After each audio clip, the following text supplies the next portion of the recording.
Ուրեմն այս բանը ամեն օր ենք դասանելու, փորձելու ենք առավոտ 10-ից անենք, փորձելու ենք նշանակում է 10:30, 10:40։ Так, դասի տևողությունը կոնկրետ սահմանված չի։ Մի դասը կարող է տևի 2 ժամ, կարող է տևի 3 ժամ, կարող է տևի 4 ժամ, բերեկորով էլի ասենց ասած։ Միտքը հետևյալն է, որ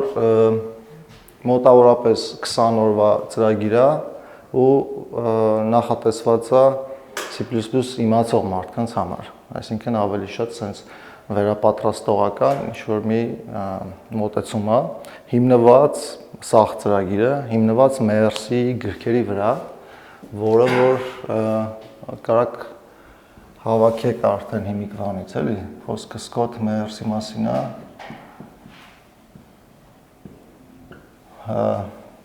մեկը Effective C++, սրա երրորդ հրատարակությունը, մյուսը More Effective C++, այսի կարծեմ մի հրատարակություն է, Effective STL,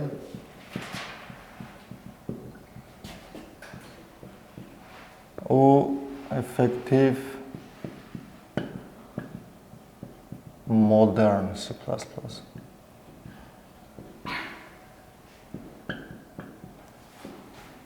Տեսականորեն սրանք ինչ-որ իմաստով կարանք համարենք հին արդեն, որովհետև հիմնականում վերաբերվում են C++-ի 0.3 ստանդարտին, C++ 2003-ին։ Բայց շատ խորհուրդներ, մոտեցումներ մինչև հիմա կիրառվում են, իսկ Effective Modern C++-ը արդեն C++ 11-14 ներառյալ ներածություն անում։ Այսինքն ծրագիրը նենց են գնալու, որ ինչ-որ թեմայի շուրջ ենք խոսալու, որտեղ նշվելու է MERS-ի կողմից տրվող խորհուրդները, որպես առաջադրանք դուք ստանալու եք ամեն օրվա նպատակը առավոտ դասանել այն է, որ սաղ օրը 10-ից հետո այդ թեմայի շուրջ աշխատեք ու որպես առաջադրանք ստանալու եք թե դիտարկվող թեմաները, թե ինչ-որ լրացուցիչ հանձնարարություններ էլի այդ թեմայի շուրջ։ Okay։ Այսօրվա վերնագիրը այս Effective C++-ի առաջին item-ն է, որը ընդհանուր վերնագիր որպես դասի համար առանձնացրել եմ C++ as a Federation of Languages։ Federation of Languages։ Ես իմ մոտ առանձնացրած ունեմ բաները, lecture note-երը, օրինակները եւ այլն, ստե հիմնականում նշած է, դասից հետո կուղարկեմ ձեզ բանով, էլի on-line տարբերակով, որ նավսակի նայեք ինչ-որ օրինակներ, կոդային օրինակներ աշխատում եմ բանով պահեմ, GitHub-ի gist որպես, այսինքն բան code snippet, որ link-ով հասանելի լինի, մտնեք նայեք, եթե պետք է օգտագործել, էլի։ Այսօրվա թեմայի մեջ մտնող item-ները ես հիմիկվանից կարամ դուրս գրեմ, որ նայեք գրքերում։ Մեկը Effective C++-ի item 1-ն է, որի վերնագիրը համընկնում է սրա հետ։ Մյուսը More Effective-ի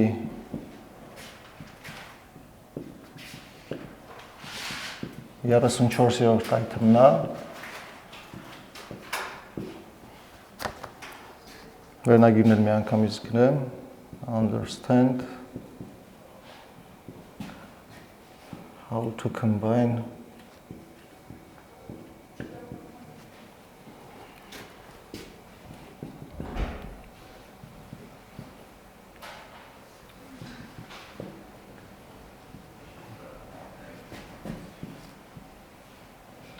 program։ Այսինքն տրամաբանորեն փորձել եմ մոտ topic-ները իրար հետ պահեմ, էլի item-ները։ То есть առաջին item-ը C++-ը որպես տարբեր լեզուների համախումբ, հա, ֆեդերացիա, More Effective C++-ի 34-րդ item-ն էլ արդեն ասում է թե հասկացի թե ոնց կոմբինացնես C++-ն ու C-ն մի ծրագրի շրջանակներում։ Սրա այդ զուգահեռ, որպեսզի ընդհանուր լեզվի հետ կապված ոնց որ հարցերը ավտոմատ փակվի, մի քիչ հին item-ներ են գալիս,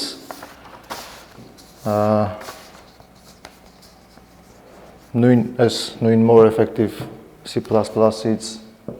item 35-ը, որտեղ ընդհանուր խորհուրդ է, տիպը ծանոթացրա քեզ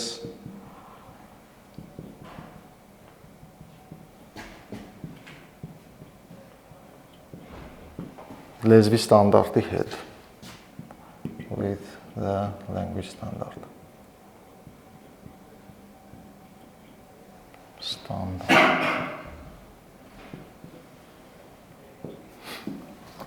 Ու սրան զուգահեռ գումարվում է նաև effective C++-ի, ոչ թե more, այլ հենց պրոստը effective C++-ի 53, 54 ու 55 item-ները։ Items 53, 54, 55։ Սրանք արդեն ավելի սենց նուրբ մոտեցումով էլի, այսինքն մեկը ասում է ուշադիր եղեք կամպիլյատորի warning-ներին, մյուսը ասում է էլի նույն բանը, standard library հետ քեզ ծանոթացրա, այսինքն իմացի բանը մեկը ասում է լեզվի ստանդարտի հետ ծանոթացի, մյուսը ասում է standard library հետ, ներառյալ TR1, այսակ պատնամետրի որն է ու boost-ի հետ ծանոթացի։ Հիմա կգանք ամենասկզբից, C++-ը որպես լեզուների ֆեդերացիա, ասենց ասած։ Ուրեմն, երբ որ նկարագրում ենք ինչ-որ ծրագրարման լեզու, օրինակ Java կամ Python կամ ցանկացած այլ ծրագրարման լեզու, հիմնականում փորձում են նկարագրություն սկսել նրանից, թե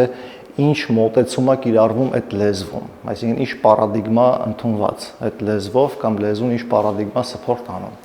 Պարադիգմ հասկացությունը շատերի ծանոթ է, տենց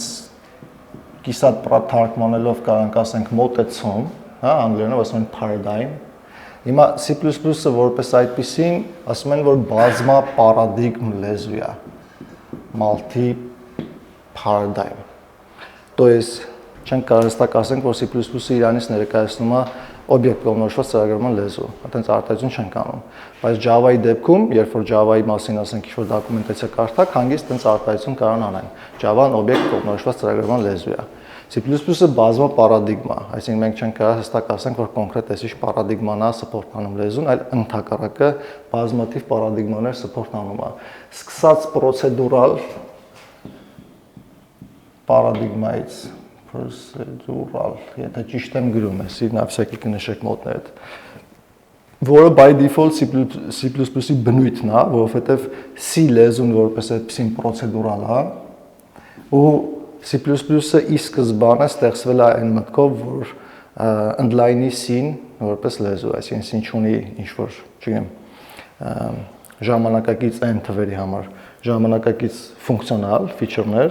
C++-ը ստեղծելիս Strauss-Trupը առաջնորդվել է այն մտքով, որ տեսականորեն նույն C-ն է սարքում, բայց ավելացնելով իրան բանով, օբյեկտ կողմնորոշված ֆիչերներով։ Դրա համար առաջին տարբերակը C++-ի հենց տենց էլ կոչվել է C with classes, այսինքն Strauss-Trupի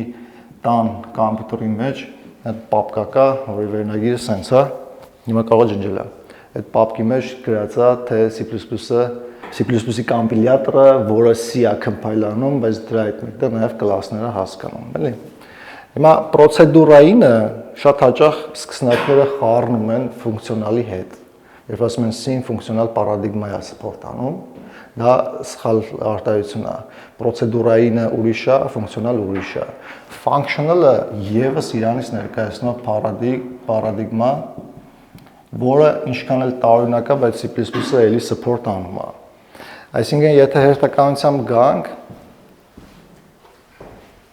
այս functional-ը հələ կմաքրեմ, եթե հերթականությամբ գանք, այնպես ոնց որ merci այս item-ում է նշված, հիմնականում խոսում է 4 կետի մասին, մեկը որ C++-ը դա C է,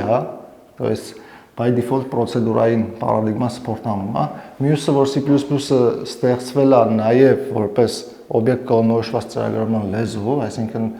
OOP support անող լեզու, հաջորդը այն որ C++-ը ունի շատ հզոր template-ների համակարգ, հա, որի շնորհիվ մենք կարանք ասենք, որ C++-ը նաև մետա programming support անող լեզու է, հա։ TMP բացվում է որպես template meta programming։ Ես այս օրինակները հերթով կասեմ, էլի։ Ու մեր CS item-ի վրա նաև շեշտը դրվում է հենց STL-ի վրա, որպես ինչ-որ տարօրինակ ոչ թե պարադիգմա, այլ եթե դու STL-ով ես, STL-ից ես օգտվում որպես standard template library, բնականաբար հիմնվելով եւ ընդլայնելով template-ները, այստեղ կան կոնցեպտներ, որոնց պետք է տիրապետես, որպեսզի քո ծրագիրը կամ այդ ինչ որ դիզայն ես անում, նախագծում ես այդ համակարգան, հիմնվի կամ համապատասխանի STL-ի բնույթին, հա, то есть այնտեղ կոնտեյներներ, ալգորիթմներ ու իրանց կապող իտերատորները, պլյուս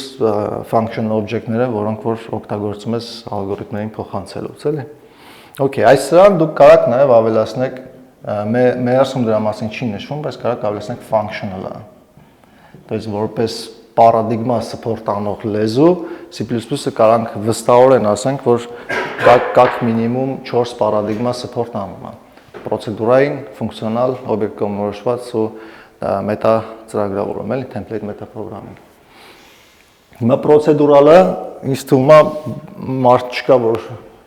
չիմանա, այսինքն սովորական C-ական ծրագիր, ասենք չգիտեմ, main ինչ-որ մի հատ ֆունկցիա եմ կանչում, մի հատ bar ֆունկցիա եմ կանչում։ Որտեղ ֆուն ու բարը ինչ-որ հայտարարված նկարագրված ֆունկցիաներ են, մի բան կարող տպի, մյուսը եւ այլն, հա։ Всё, պրոցեդուրային ծրագրավորում։ Պրոցեդուրա իրար հետևից կանչում ենք կամ մեկը մյուսի հետևից կանչում ենք, տեսականորեն էական չի, այսինքն մենք սովորենք մեր ծրագրերը կազմենք որպես առանձին ֆունկցիայի կտորներ։ Օբյեկտ կողմնորոշված ծրագրավորումը հնարավորություն է տալիս ինչ որ իմաստով մոդելավորել իրական աշխարհը։ Այս էլ քիչ թե շատ բոլորդ պատկերացնում եք, այսինքն կլասը որպես այդպիսին абստրակցիայի մեխանիզմ է, абստրակցիայի մեխանիզմ։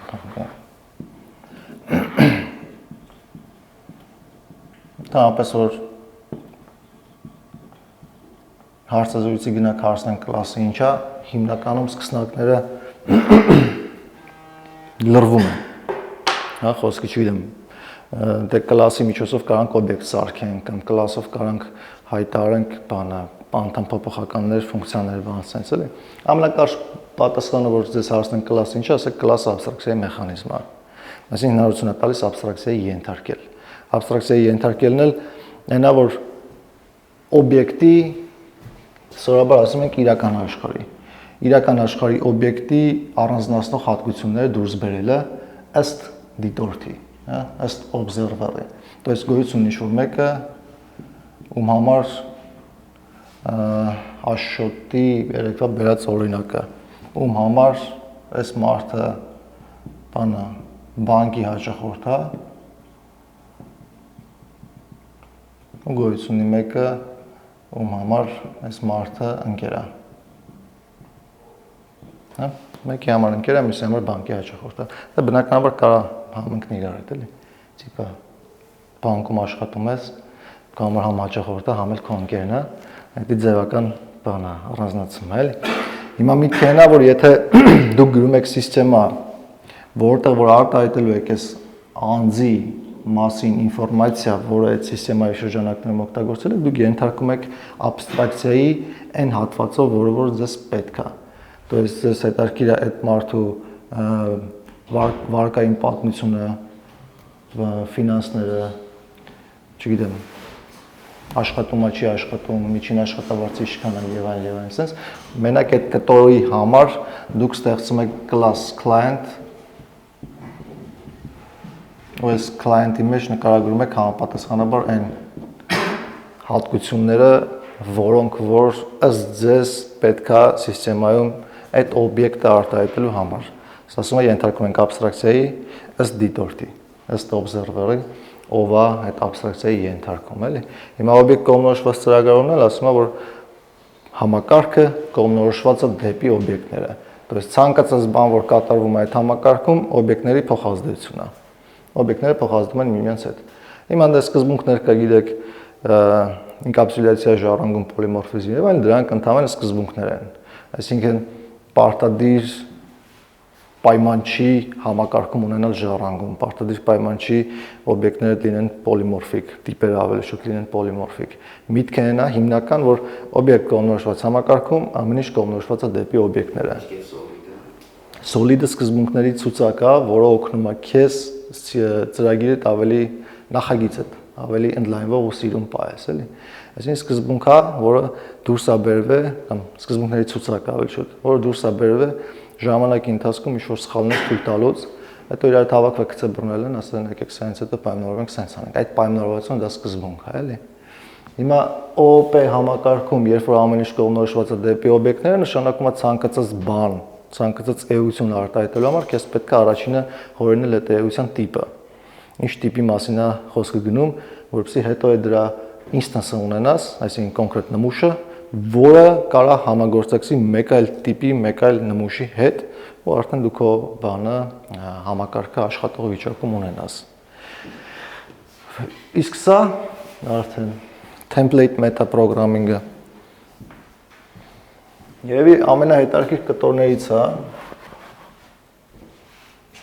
այն իմաստով, որ հեսա այստեղ ազատ է, այն իմաստով, որ այն գործողությունները, որոնք որ դու կատարում ես, կատարվում են, որոնք որ ծրագրավորել ես, որ կատարվում են ոչ թե ծրագիրը աշխատացնելուց, այլ ծրագիրը compile անելուց։ Այսինքն դու տեսականորեն շանս ունես կոմպիլյատորի միջոցով աշխատացնել լոգիկա։ Մենք գիտենք, որ հիմնականում սենց առանց շատ խորանալու առանձնացնում ենք երկու ժամանակներ ծրագրի շրջանակներում։ Մեկին ասում ենք compile time, մյուսին ասում ենք run time։ Ու հիմնականում error-ները եւս դասակարգում են ըստ իրենց տիրույթի։ Compile time error-ները կոմպիլյատորի կողմից տրվող error-ներն են, run time error-ները, երբ որ ծրագիրը արդեն աշխատում է, ինչ-որ մեծ սխալ գործողություն արել, չգիտեմ, հիշողության ինչ-որ սեգմենտի է դիմել, որին չէր կարելի դիմել, run time error-ը ստանում։ Տարբերությունը որն է, որ այս տիրույթը կոմպիլյատորի տիրույթն է, այսինքն ստեղ աշխատում է կոմպիլյատոր, որը թարգմանում է C++-ով գրված կոդը վերջնական executable ֆայլի։ Ստեղ օպերացիոն համակարգի տիրույթն է, OS։ Օպերացիոն համակարգը այդ executable-ը load անում RAM աշխատացնում է։ Նա ստեղ ինձ թվում է նորություն չկա ոչ մեկի համար։ Հիմա template metaprogramming-ի նպատակը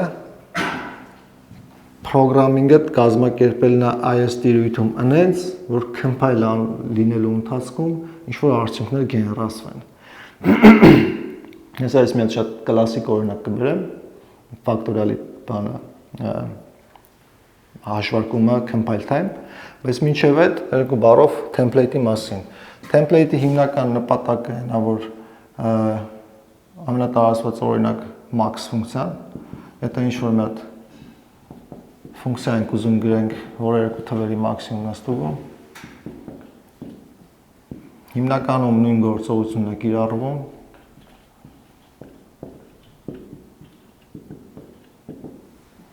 Անկախ տիպից։ Դες եթե նույն max ֆունկցիան գրեի string-ի համար,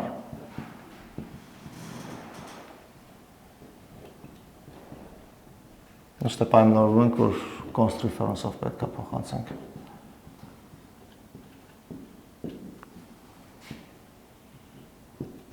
Էլ նույն կոդն էի գրելու, էլի։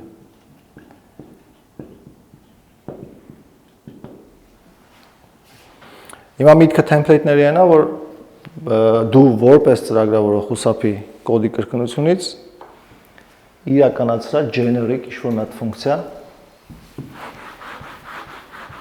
որը մուտքային արգումենտների վրա կդնի պահանջ ըստ գործողության, որը որ օգտագործում է, այսինքն պահանջը որն է այս կոնտեքստում, որ A ու B փոփոխականները, որոնք որ ունեն ինչ-որ մի տիպ, այդ տիպը support անի մեծի գործողությունը։ Դες դու կարողանաս string-ի երկու օբյեկտ համեմատես իրար հետ մեծի նշանով։ Դա այդ պահանջն է։ Այսինքն ֆունկցիան կաշխատի այն դեպքում, եթե sense գործողություն համապատասխանաբար define եղած լինի string տիպի համար։ Նույնն է սա։ Հիմա ստացվում է, որ եթե abstract-ասվենք կոնկրետ տիպից, օգտագործելով template,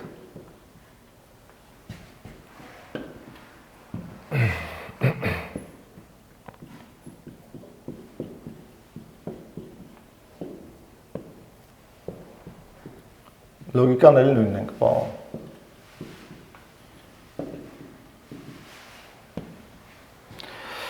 Այսինքն մենք չգիտենք ան ինչ տիպի է, դա template-ը որպես նշված, բայց գիտենք, որպեսզի այս ֆունկցիան compile լինի ու համապատասխանաբար մեր ուզած օբյեկտների համար աշխատի, անհրաժեշտ է, որ այդ տիպը, տիպը support անի այս մեծի գործողությունը։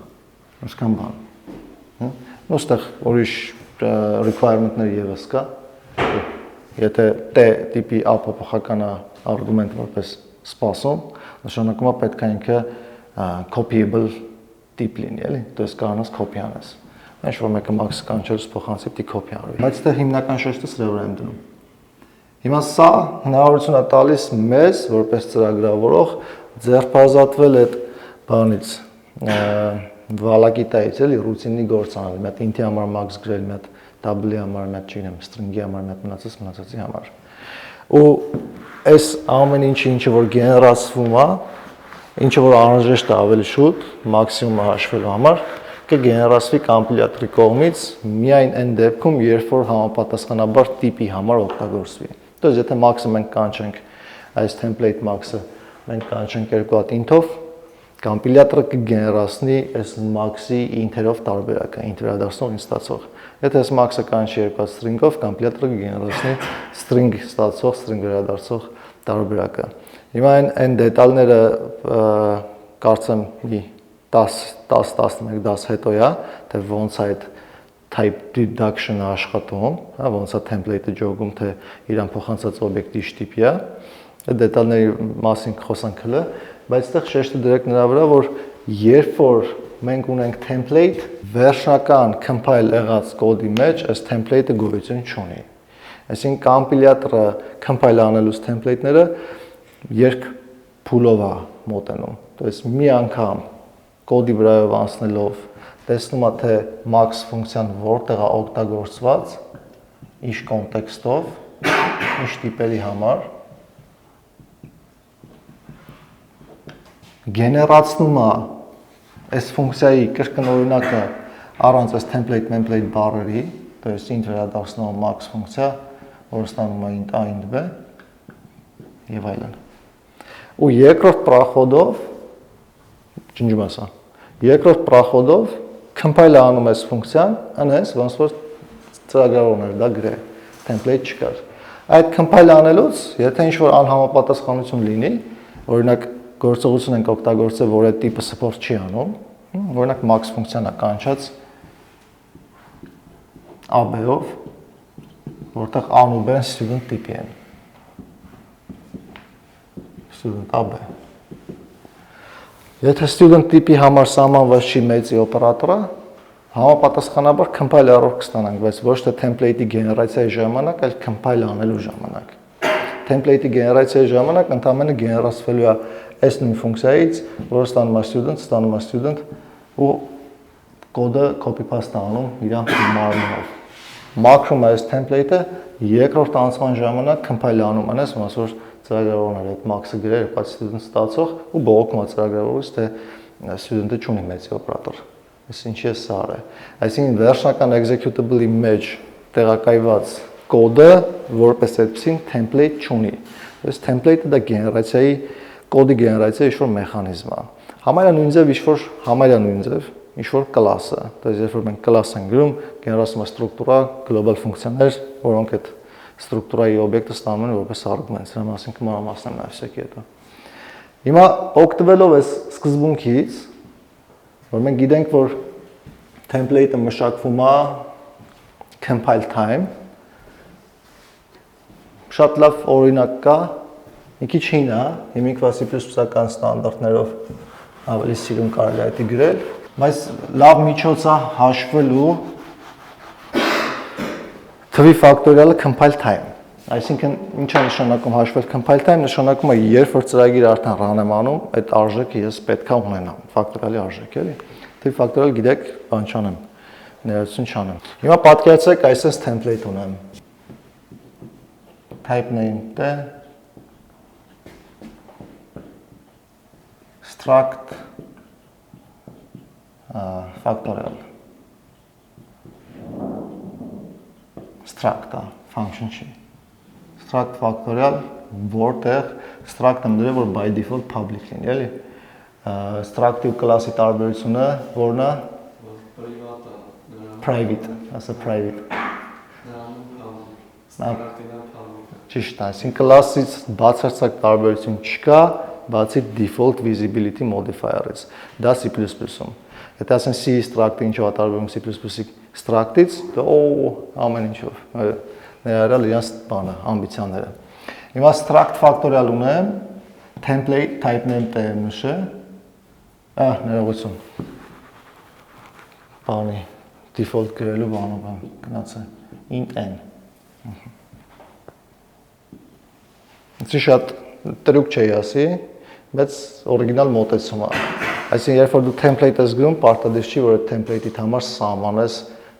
tip, որ type name t-ից կախված է։ Կամ սահմանեմ, որ ինչ-որ մեկ int տիպի n անունով փոփոխականից կախված գործողություն արեմ։ Փոփոխականը այս դեպքում դիտարկվում է որպես արժեք։ Հեսա գրեմ པարզ կդառնա ավելի։ Struct factorial ունեմ, ուստեղ ինչ եմ անում։ Հայտարարում եմ inam հայտարարում եմ նրա համար, որովհետև inam-ը compile time հաշվարկվող էություն է, ու անանուն inam եմ հայտարարում։ Հին C++-ական enam-ի մասին է խոսքը։ Ու ասում եմ value-ն հավասար է n անգամ, то есть նպատակը այն է, որ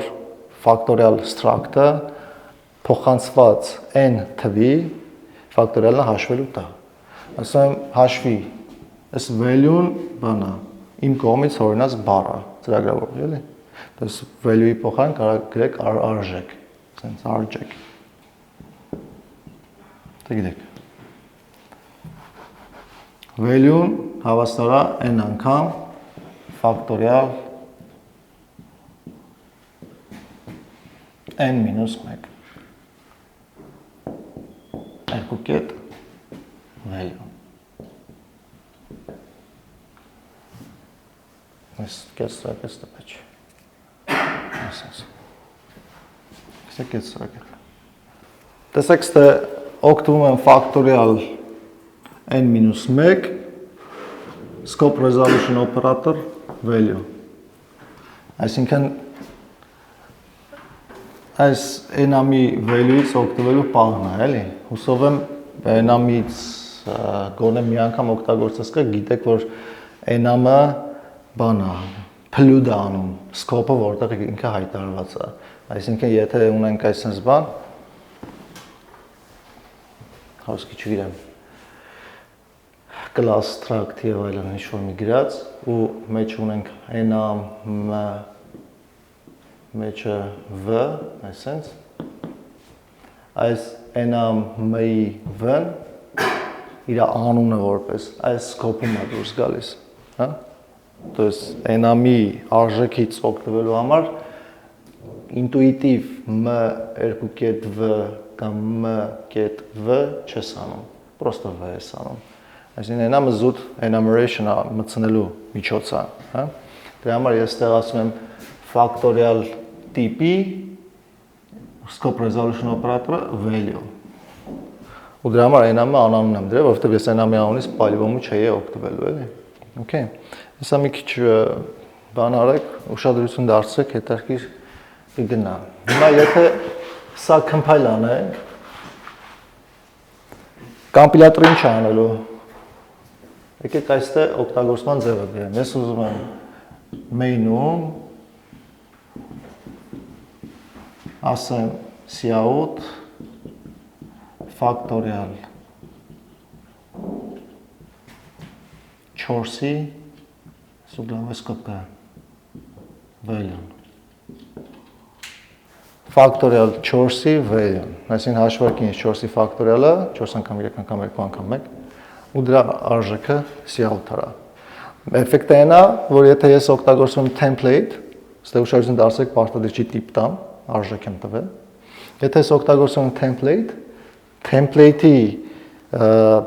կոնստրուկցիան, գեներացիան կատարվում է compile time։ Այսինքն, եթե սի աշխատի, բայց փոփոխություն է պետք անել, որպեսզի աշխատի։ Եթե սա աշխատի, compile անելուց հետո իմ կոդը բաղկացած է լինելու կամ հավասարազոր է լինելու այսպես կոդի։ Ամբողջ այս կոդը դառնալու է այսպես բան։ Cout 24։ Այսինքն այդ struct-ը չկա, վերանալու է compile անելուց հետո։ Ու արդյունքը, որտեղ որ ես օգտագործում եմ սա, դառնալու է հենց արժեքը, որը որ ես ուզում էի հարցնել։ Երբ որ դա է compile լինում, executable-ի մեջ պրոստը 24 թիվն է գրվում։ Այսինքն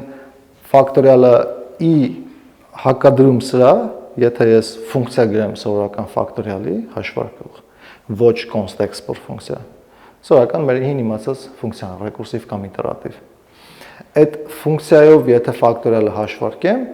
ծրագիրը պետք է run անեմ, ծրագիրը այդ function-ը call անի, հա? Factorial հաշվարկի ինձ տա, այսինքն աշխատելուց գործողություն պետք է անի։ Իսկ սենց ես ճակերտավոր մուխլոժ եմ անում, նպատակը այն է, որպեսզի factorial-ի արժեքը արդեն ծրագրի run լինելուց պատրաստ լինի, то есть կալկուլյացիա եմ էկոնոմիա անում, էլի։ Պրոցեսը մի հատ էլ անունը հիշեցա։ Ռաֆայել։ Պրոցեսը Ռաֆայել ճիշտ նկատեց։ Եթե factorial 4-ով հաշվարկը սկսենք, ո՞նց է հաշվարկվում։ Գեներացնելու է class կամ struct factorial 4-ի համար։ Սա ոտի վրա հորինում եմ, էլի անունը պարտադիր չի համընկնի, որի մեջ ասելու է, որ ինամը value-ն հավասար է 4 անգամ factorial 3-ի value, այսպես։ Հիմա սա պետք է գեներացնի, որպեսզի այդ value-ն ստանա, որպեսզի compile time հաշվարկի այս արտահայտությունը, հա? Այսինքն պետք է resolve անի սա կոմպիլյատորը։ Կոմպիլյատորը գեներացնելու factorial 3-ը, որովհետև մենք ստեղ այդ column ունենք factorial n-1, այսինքն 4 - 1 հավասար է 3։ Factorial 3-ը գեներացնելուց գեներացնում է factorial 3 struct-ը, որտեղ էլի են value-ն հավասար է 3 անգամ factorial 2 value։ Value։ Այստեղ value։ Կեսակի չկա։ Նույն սկզբունքով factorial 2-ը պետք է գեներացնի, նույն սկզբունքով factorial 1-ը, հետո factorial 0-ն, հետո factorial -1-ը եւ այսպես շարունակ։ Այսինքն կոմպիլյատորը բանա տեսականորեն compile error չկա, հա? Template-ը գեներացնում, compile error չկա։ Բայց ինչ որ մի կետում կոմպիլյատորը ֆայլում է, որ ինչ որ շատ երկար է տևում, հələ հա գեներացիա եմ անում, հա գեներացիա ու compile error է տալու։ Այսինքն հոп template-ների բանա չեմ ուզում բառ ասեմ, բայց լավ, անվերջ recursive template-ների գեներացիա է ստացվում էլի իտոգում։ Դրա համար մենք պետքա, քանի որ սկզբունքորեն ռեկուրսիա ենք օգտագործում, հա, սկզբունքորեն։ Այսինքն մենք հաշվարկում ենք n-ի արժեքը հիմնվելով n-1-ի վրա, n-1-ի արժեքը հիմնվելով n-2-ի վրա։ Դրա համար մեզ պետքա շատ կարևոր բան, որը կոչվում է Պետրոսյան աշխարհ, դու ասա ռեկուրսիայի բազա։ Մեզ պետքա base case-ը։ Այսինքն իմանանք, թե որտեղ պետքա կանգնենք, որպեսզի արժեքները հետ հավաքելով գանք, հա։ Հիմա ռեկուրսիայի բազա նշանակում է, եթե այս մասը մաքրեմ, կամ լավ, այս մասը չեմ մաքրի։ Տեսեք ինչ եմ անում, f ֆունկցիա եմ գրում, որը n-ը ստանում, ու ասում եմ, եթե n-ը փոքր հավասար 1, return 1։ Հակառակ դեպքում return n անգամ f n-1։ Ոչ template սովորական ֆունկցիայով recursive factorial հաշվելու իրականացում։ Ռեկուրսիայի բազան այս սա է, base case-ը, այսինքն երբ է կանգնելու ռեկուրսիան։ То есть մեզ պետք է այս if-ի նման ինչ որ մի բան այս factorial template-ի համար, որ if n-ը հավասար է խոսքի 0 կամ 1 կամ փոքր հավասար 1-ից, всё, վերջացրել, generate մի արա։ Բայց դա ամբողջ խնդիրը այն է, որ if-ը runtime գործողություն է, հա։ Այսինքն ծրագիրը պետք է աշխատի, որ այդ պայմանը կարողանա ստուգի։ Մեզ պետք է compile time if։ Ու ես սկզբում որ ձեզ ասացի հին օրինակ եմ բերելու, այդ հին օրինակի ստրախովկեն, այնա որ հին C++-ում, C++03-ում compile time if չկար։ Բայց հիմա կա if const export, հա, compile time if-ը։ Հիմա ենթադրենք այդ if const export-ը չկա, то есть hash միջոց չկա, որովհետև այս նույն երկար բարակ ֆակտորիալի գեներացիան սիրուն const export function-ով կարաս արտահայտես, էլի, որը որպես կակրաս հանձնարարություն կստանանք, ինքը կարճ բան է, բայց լավ աշխատող է։ Compile time if ստանալու համար մենք պետք է օգտվենք ինչով define ինչ անես։ Ու այդ ֆունկցիան ինչ անելու։ If-ով այլ նույն բանն ալնում։ Define-ը pre-processing-ի ժամանակ ընդհանրապես փոխարինում է միտեղ, որը կոդի գեներացիայի մեջ if-ա լինելու, էլի։ Մենք պետք է օգտվենք, լսում եմ։ Եթե 0 եղավ, ուղղակի վերադարձնի այդ թիվը, ասենք 1-ը, չէ՞։ Հիմա այդ ուղղակի վերադարձնելու համար մեզ պետք է որ ինչ-որ մի ձև անկախություն դնենք այս փոփոխականից, template-ին փոխանցվող։ Այդ անկախությունը հստակ արժեքը պատասխանում ես։ Ես մտածում եմ առանձին սպეციալիզացիա իրան 0-ի ժամանակ։ Ապրես։ Այսինքն դու ունես ընդհանուր case, որ այնի համար աշխատող template-ն է, ու մի հատ specialized version ունես։ То есть template-ի սպეციալիզացիա եմ անում ստեղ, ասեմ մի քիչ առանձնացնեմ։ Ասում եմ template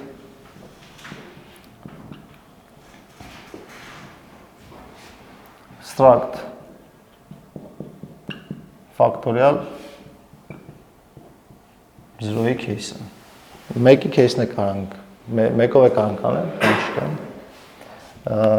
Բան եմ անում, ստրախովկա եմ անում, որ 0-ի հաշիվը պահեմ, ոնց սրտները ուզի կարակ անենք, էլի։ Ու այնամ value հավասարա 1, ուղղակի։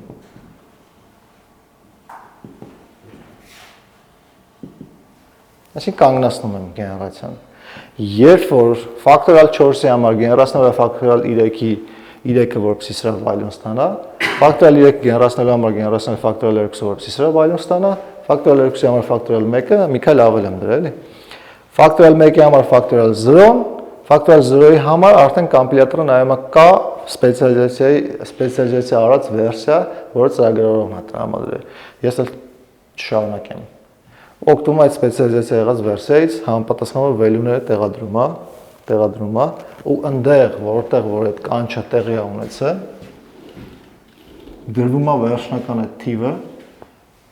ու ինչ պետք է անի կոմպիլյատորը template-ի միջոցա որ compile time կոդը գեներացնում այդ բանը գեներացված կոդը այլևս պետք չի այսինքն կոմպիլյացիայի հաջորդ փուլերի ժամանակ մաքրվում է պրոստը то есть այս struct factorial 4-ը պետք չի սա պետք չի, 2-ը պետք չի եւ այն ոչ մեկ պետք չի։ 24 թիվը, հստակ թիվը, всё, իտոգում դառնում է ձեր executable-ը, այսինքն ինչ-որ մի բան։ Այսինքն եթե executable-ը աշխատացնես, դա cout 24 անում։ Սուպեր արագ։ Իսկ եթե հակառակ դեպքում այսը անեիր, main-ի մեջ կանչեինք այն f ֆունկցիան գեներացնելու էր կոդ, որը run անելուց, call անելու ֆան, հետո ինքան թիվը ստանալու Edgar օգտվել էր stack-ից եւ այն։ Լսում եմ։ Մենք ինը օգտագործում ենք, որովհետեւ ինքը compile time-ը։ Որովհետեւ ինքը էֆեկտիվ է, հա, ընդհանուր։ Abstract value գրային, ինչ կլիներ։ Ինչ իմաստով։ Եթե ասենք ինամի մեջ հայտարարացվել ինչ ունենք այս value ստեղ ինչ-որ միտեղ value գրեիր, հա, int value եւ այն։ Շատ լավ միտք է, բայց այդ polygon-ը միտքը այնա, որ այդ struct-ի օբյեկտ պետք է ստանայր, որպեսզի այդ value-ն կարողանայր օգտագործեիր։ Ճիշտ է։ Ահա։ Իսկ օբյեկտը կարող ստանաս, եթե հայտարարես, այսինքն հայտարարությունն էլ պիտի տեղի ունենա մենակ runtime։ Հա։ Իսկ enum-ը compile time resolve լինող է։ Այսինքն կոմպիլյացիայի ժամանակ պետք է հստակ լինի enum-ի արժեքը ինչ է։ Դրա համար կան սակավ քանակի կոմպոնենտներ, որոնք compile time resolve լինող են ու քո template-ների մեջ դու կարող ես իրենց օգտագործես։ Այն այդ ինքը հատկությունները Ապրես, այո։ մենք ինչ որ առավելություն ստանում ենք compile-ական ասենք ֆակտորելը։ Առավելությունը աշխատող կոդի արագությունն է, աշխատող կոդի, հա։ Կոմպիլյացիայի տևողությունը երկարում է։ Այսինքն կարող է 2 ժամ սպասես compile լինի։ Նու այս դեպքում կարճ կսպասես, բայց եթե ունես complex template-ներ, երկար կարող է սպասես։ Բայց գեներացվող executable լինելու է քիպիլիկ փոքրիկ executable ու արդեն պատրաստի calculate եղած արդյունքներով, էլի։ Նայած ինչ կոնտեքստում ես օգտագործում, նայած ինչի համար ես անում, որովհետև սա հեշտ օրինակ է։ Դե դաս տալիս միշտ տենց է, չէ՞։ Բարձ օրինակն են ասում, բարդ օրինակը տնային են տալի։ Հիմա նշեք մոդները տնային։ Երկու հատ հանձնարարություն այսօր անելու համար, էլի, որովհետև վաղը ուրիշ տնայիններ է լինելու։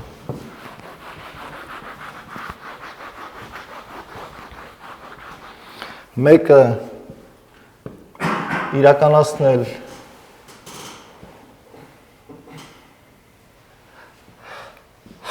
ֆակտորիալ հաշվարկող ֆունկցիա,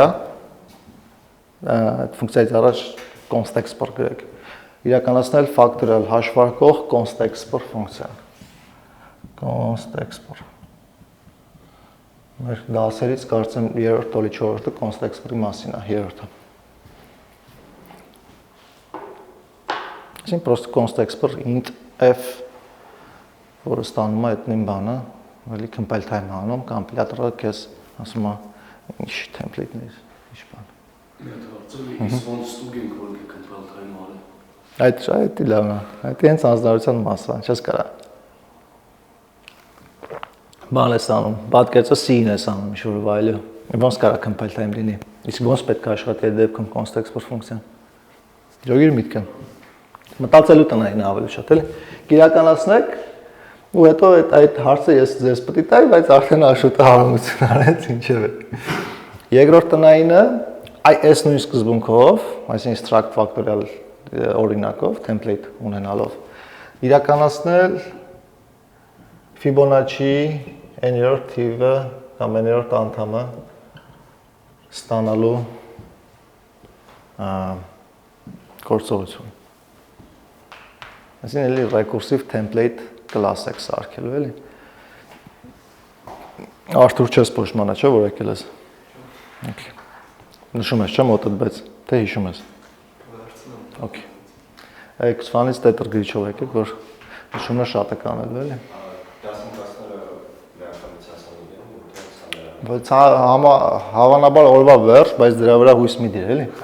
Որովհետև ինքը պիտի մոնտաժ արվի, հետո YouTube upload արվի 10 GB-ից ավել վիդեո է ստացվում, էլի։ Ինտերնետը լավը չեղավ, հիմնական լավ չի։ Այս բերած օրինակի նպատակը background նպատակ գիտեք որն էր, որ C++-ը ընդունես որպես տարատեսակ լեզուներ։ Այսինքն երբ որ դու template-ներով ես այդտեղ աշխատում, ոնց որ ուրիշ լեզվի հետ գործ անես, էլի, ուրիշ աշխարհ է, compile time-ը, մտածողությունը փոխվում։ Մի քիչ սկիզբը այդ անցման բարդ է։ Պատկերացնել թե բիոպես սա compile time-ը լինում, սա run time-ը լինում եւ այլն։ Երբ որ template-ների թեմային անդրադառնանք, բավական դրա վրա շատ ուշադրություն կդարձնենք, էլի, բայց դուք առիթից օգտվեք, մանրից փորձեք այդ compile time run time-ը հստակ առանձնացնել մտովի, էլի։ Կարելի է ասած բնդում արել միշտ compile time գործողություն ամենօր մեր executable-ը փոքրացնել լավ թե Եթե բարեխիղճ ծրագրավորողա կարաս այդ բնդումը միշտ անես, հա։ Այսինքն ենթադրելով, որ calculation-ները էկոնոմիա անելու համար է դա կատարվում, էլի։ STL-ը վերվում է որպես 4-րդ կետ, երբ որ քեզ տրվում է հզոր գործիք, որպես այդպեսին, որ իրանից ներկայացնում է լիքը կոնտեյներներ, տվյալների կառուցվածքներ, ալգորիթմներ լիքը ու այս երկուսը իրար հետ կապակցող իտերատորներ է։ Iterators։ Մարդկա որ STL-ին ծանոթ չի ընդհանրապես շատ լավ։ Okay։ Հիմա STL-ի իմացությունը, երբ որ մի քանի անգամ սկսում ես կիրառել STL-ական կոնտեյներներ կամ ալգորիթմներ, արդեն խնդիրները լուծելուց սովորաբար աշխատում ես բացի STL-ից ուրիշ բան չօգտագործես, որովհետև էլեգանտ սիրուն ոսկի ճիշտ է մի քիչ երկար բարակ է, բայց ամեն դեպքում իմ սիրած օրինակը վեկտոր տպելն է։ Երբ որ ունենք վեկտոր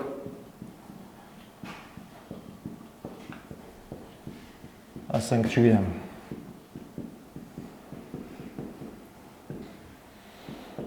Կակրաս հենց lecture note-ում էլ այս օրինակը կա։ Այս վեկտորը ուզում եմ տպեմ էկրանին, կամ գեմ for int 0 input get size plus e ու cout նորեկները գիտեն չէ որ for-ի մեջ միշտ սենց են գրելու այսօր։ Եթե չէ, միշտ սենց գրեք այսօր։ C++-ները տենց են տարբերվում, էլի։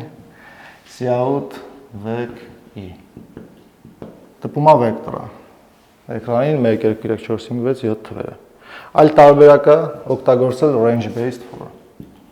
For auto a vec cout a։ Այլ տարբերակը օգտագործել իտերատորը for vector int iterator it inside ասում եմ vec-ի begin-ով it-ը հավասար չի vec end ու էլի plus it Արդեն տպելուց տպում եմ ասկանի շիտ։ Ճիշտ եմ, չէ՞ գրե։ Իք տարբերակներ ունենք, էլի։ Հիմա մեկը երկար է, մեկը կարճ է, մեկը տգեղ է, մեկը սենց ավելի քեզ բան զգում։ Ուժեղ դեմք էլի, որ երկար բարակ ուգլավոյսկոպ կեկով բան։ Սենց ավելի պրոֆեսիոնալ մոտեցում է, կարճ կոնկրետ քիպիլիկ, թազա ստանդարտից օգտվելով եւ այլն։ Հիմա այս նույնը, եթե STL-ի ամբողջ այդ ուժը կիրառելու ենք բանով, copy ալգորիթմով։ Copy եմ անում վեկտորի begin end-ը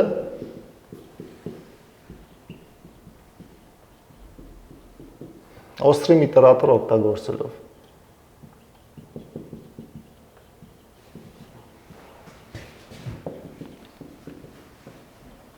Cout-ը որպես արգումենտ։ Ահա, всё։ Այսինքն սրանց համահունչ STL-ական վարիանտը, սենց ասած էլի։ Ստե բաներ կան տերմիններ կամ տիպեր եւ այլն, որ effective STL-ի քննարկումների ժամանակ մանրամասն կանցնենք, էլի։ Ստե միտքը այնա, որ երբ որ դու STL-ի մեջ թաթախվում ես, սկսում ես արդեն մտածելը օգտագործելը C++-ը որպես լեզու, որը այդ ալգորիթմ կոնտեյներ իտերատոր ֆունկցիաների ինչ-որ մի համախումբ է ու քո կոդի ստիլն էլ է փոխվում ըստ դրա։ Այսինքն եթե ինձ պետք լինի հաշվարկել բոլոր էլեմենտները, որոնք 5-ից մեծ են, լիքը տարբերակներ ունեմ։ For-ով from վեկտորի վրա ստանալ լավ sense, խնդիրը պատկերացրեք, ստանալ մեկ այլ վեկտոր, որը բաղկացած է այս վեկտորի n էլեմենտներով, որոնք 5-ից մեծ են։ Այս sense էլի։ Ես կամ for-ով from այս վեկտորի վրա if հերթական էլեմենտը 5-ից մեծ է, pushback n-ից վեկտորի մեջ, if pushback n-ից վեկտորի մեջ, հա։ Ամենապարզ մոտեցումը։ Կամ հակառակը ասեմ copy if անեմ։ Copy if vec begin-ը vec end Ինձ պետք է pushback անել նոր վեկտորի մեջ, որը հայտարարված դատարկ ինչ-որ վեկտոր է։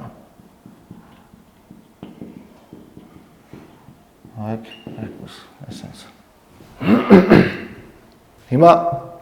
copy if եմ անում, այսինքն copy անում բայց բանով, որպես լրացուցիչ արգումենտ ստանում է նաև այդ պրեդիկատը,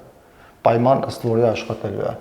Back begin, back end-ը ուղղակի պրեդիկատը չէ, ինչ-որ միտեղ պետք է copy անի, այս դեպքում ես երրորդ տեղում ասում եմ back insert-ը եմ օգտագործում, արտաքին սկուղի, եթե սխալ գրեմ, back 2, ճիշտ է, այսինքն ադապտացնում եմ back 2-ը, որպեսզի pushback կարողանամ օգտագործեմ, ու որպես պրեդիկատ կա lambda, կա ցանկացած function object, էլի։ Հիմա ես մի քիչ բան տգեղ ձևով կգրեմ, հա, bind-ով։ Կամ bind անեմ STL-ական գործիքակազմից եմ օգտվում, էլի։ Bind անեմ greater-ը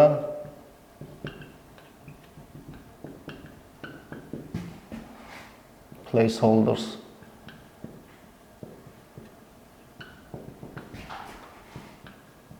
այսպես։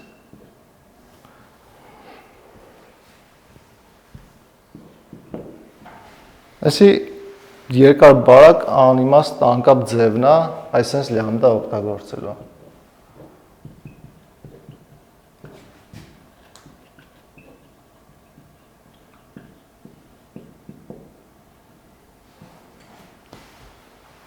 Օգտագործել եմ greater int, որը բինար պրեդիկատ է։ Երկու հատ արգումենտ է ստանում։ Ու ասում եմ մեկը մեծ է, թե փոքր է։ Բայց քանի որ ինձ պետք է ուnar պրեդիկատ copy if-ի համար, որովհետև copy if-ը մի հատ բան է։ Ամեն էլեմենտը copy անելուց destination-ում if-ը անում քո փոխանցած պրեդիկատով։ True փոխանցեցիր կանի, false փոխանցեցիր չի անի։ Հիմա դրա համար ինչ եմ անում, bind-ով սարքում եմ greater int բինար պրեդիկատը, unar պրեդիկատ կապելով, հա, որպես placeholders 1 placeholders-ն է բանա, սա ստանդարտ, սաղ դեմը STD է, էլի։ Հիմա այս սրա միտքը նա, որ այս սրա կամ այս սրա, որ STL-ական այդ գործիքակազմը օգտագործելով կոդը լրիվ ուրիշ տեսքի է դառնում, հա, այսինքն դու չունես այն հին սովորական պրոցեդուրային մոտեցումը, երբ որ բան ես անում for-ում ես և այլմ այդ պայման ես ստուգում հավաքում ես ես սրա մեջ, խմբավորում ես, էլ նույն բանն է, պրոսեսախ քո մտքում է կատարվում էլի, այս ամեն ինչը։ Հիմա երբ որ C++-ը մենք փորձենք, թաթախվենք ամբողջությամբ պրոֆեսիոնալ ձևով ուսումնասիրելու համար, ստացվում է, որ դու պետքա իրան դիտարկես այդ տարբեր ուղղություններով, էլի, հա, այսինքն Meyers-ի հիմնական իդեան հենց այդ է, որ նայած որ C++-ն ես օգտագործում, ամեն տեսակի մեջ իր էֆեկտիվ մոտեցումները կան։ Իսկ functional programming-ը ես անձամբ համարյա չեմ կիրառել, համարյա որն է չեմ կիրառել C++-ում մասնավորապես, բայց միտքը functional programming-ի մի պստել ուրիշ է լրիվ։ Ուղղակի պետք է ջարդես դեպի այդ ուղղությունը, ոնց որ template-ների դեպքում։ Երբ որ առաջի անգամ եք template-ներին հանդիպում, ուղղակի պետք է ջարդես հասկանաս, որ compile time կատարվող ինչ-որ գործողություն է։ Functional paradigm-ը, որպես այդպեսին կամ ֆունկցիոնալ ծրագրավորումը հենց այտենց մի քանի սկզբունքների բան է, բազմություն է։ Սկզբունքներից մեկը այն է, որ ցանկացած բան քո կոդի շրջանակներում պետք է կատարվի ֆունկցիայի միջոցով, հա, բայց խոսքը պրոցեդուրայի մասին չի։ Այլ միտքը այն է, որ ֆունկցիոնալ ծրագրման մեջ դու սենց ասած խմբավորում ես ֆունկցիաներ, որոնք որ աշխատում են քո տվյալների հետ առանց տվյալների վիճակը փոփոխելու, հա։ То есть state հասկացություն ունես, state-ը անփոփոխ թողնող ֆունկցիաների բազմություն ունես։ Նա փոքրիկ օրինակ բերեմ, ավելի պարզ կդառնա, էլի։ Ունենք ինչ-որ մի հատ student տիպի օբյեկտ, սա, ու ենթադրենք student-ը ունի age անունով անդամ փոփոխական իր տարիքը, էլի։ Հիմա update եմ անում age-ը ֆունկցիայով, որը ստանում է student տիպի s, ու ասում է s get age plus Սա սովորական ֆունկցիա է, որը struct ենթադրենք student-ը struct-ը private անդամ չունի, էլի, age-ը public-ը։ Հիմա ֆունկցիոնալ ծրագրում ասում է սրա փոխարեն գրի sense ֆունկցիա։ Student վերադարձնող update student copy ստացող reference չկա, որը ասում է student n, yani new student, ու այսպես դաժ կարողանանք age-ը ինցիալիզացնում ենք ավելի simple գրեմ student n, n-ի age-ը ինցիալիզացնում եմ s-ի age plus 1-ով return եմ անում n-ը։ Այսինքն ավելի առաջին հայացքից ոչ օպտիմալ մոտեցում է, բայց միտքը այն է, որ update ֆունկցիան կանչելուց այս դեպքում օրիգինալ օբյեկտի մեջ, որը որ դու փոխանցում ես, ոչ մի փոփոխություն չի կատարվում։ Սա հնարավորություն է տալիս քեզ ֆունկցիաները օգտագործել փոխանցելով տվյալները պահելով անփոփոխ ընթացքում, այսինքն ֆունկցիան տվյալների հետ գործողությունում քեզ վերադարձնում է nor state։ Կարաս օգտագործես, կարաս չօգտագործես։ Քեզ այդ nor state-ը կարաս փոխանցես մեկ այլ ֆունկցիայի ուրիշ բան ստանաս, մեկ այլ ֆունկցիայի ուրիշ բան ստանաս, բայց քո օրիգինալ վիճակը որպես այդպեսին չի փոխվում։ Ու այս ֆունկցիաներին հատուկ անուն են տալի։ Ասում են ֆունկցիան եթե state-ը չի փոխվում, դա մաքուր ֆունկցիան է, pure։ Ու ֆունկցիոնալ ծրագրման այդ հիմնասյուներից մեկը այդ է, էլի, մաքուր ֆունկցիաները, state չփոխող, ու տենց լիք ֆունկցիաներ ունես, ու սրան ավելանում է նաև այսպես կոչված higher order function-ները, higher order կամ higher order functions։ Այսինքն զուտ անվանում է այն ֆունկցիաների, որոնք վերադարձնում են կամ ստանում են ֆունկցիա, մեկ այլ ֆունկցիա։ Օրինակ, չգիտեմ, լամբդա վերադարձնող ֆունկցիայի օրինակ։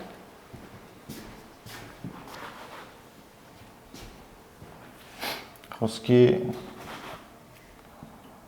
std function int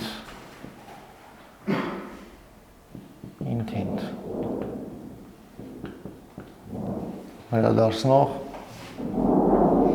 get mult անով ֆունկցիա վերադարձնում է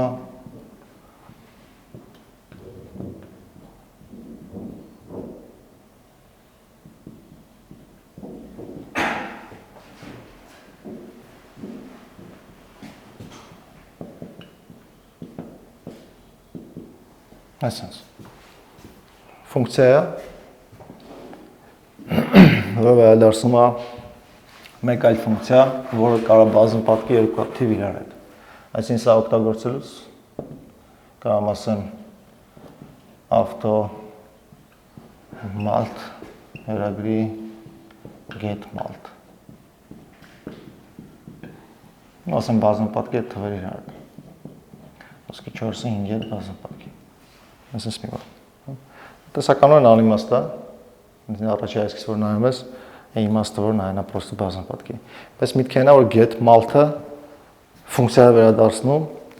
որը կարաս combine անես մեկ այլ ֆունկցիայի հետ, եթե կարիք ունենաս կամ զգաս։ Այսինքն այսպես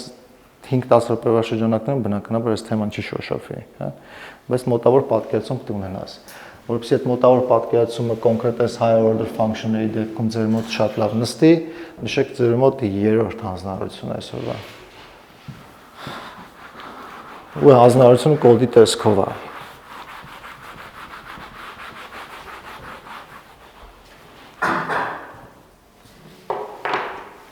Այս ֆունկցիան նայեք malt-ը։ Կարող կանոն դնեք multiply։ Երրորդ հանձնարարությունը հետևյալն է. ստանալ ինչ-որ մի ձև, ինչ-որ մի եղանակով ֆունկցիա, որը կարամ կանչեմ sense malt 3-4։ Ու ինքը վերադարձնի 3 անգամ 4։ Արժեքը 12։ Հա, սիաուտանեմ malt կանչած 3-ով, դա էլ կանչած 4-ով, ինքը վերադարձնի 12։ բազմապատկ 3-4-ի հետ էլի։ Այս բա ուշադրություն դարձրեք, մալտ 3 ստորակետ 4 չի, հա, մալտ 3 4, okay, հետաքրքիր խնդիր է, էլի, simple է, իրականացումը շատ բարդ չի, այս բանով սկզբունքով, ֆունկցիոնի հասցը չէ, հա, որպեսզի էդ էլ իր հերթին կանչես, էլի, պրոստը բանա, քեզ կարիք է capture անելու նախորդ փոխանցած արժեք, էլի, 3-ը։ Եթե լրվեք, իրականացնելուց Google-ով պոյս տվեք carrying։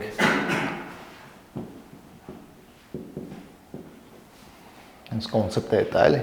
carry-ը սան։